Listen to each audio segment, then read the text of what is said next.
Hello everyone. जैसा कि हम पता है फेब में जो जूनियर असिस्टेंट का एग्ज़ाम होने वाला है और उसका जो सिलेबस है वो है 4 जो मेन कंपोनेंट्स है इसके। General English, general awareness with special reference to JKUT, reasoning ability और बेसिक जो है कॉन्सेप्ट्स ऑफ कंप्यूटर।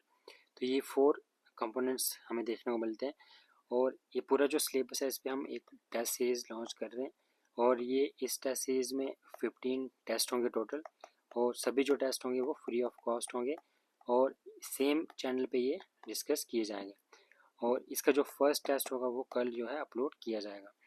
तो इसमें 4 कंपोनेंट्स ऐसे देखा हमने, तो हर एक कंपोनेंट पे यहाँ पे 2-2 सेक्शनल टेस्ट होंगे। तो यहाँ पे टोटल हो जाएंगे 8 सेक्शनल टेस्ट और 7 जो है वो फुल लेंथ टेस्ट होंगे।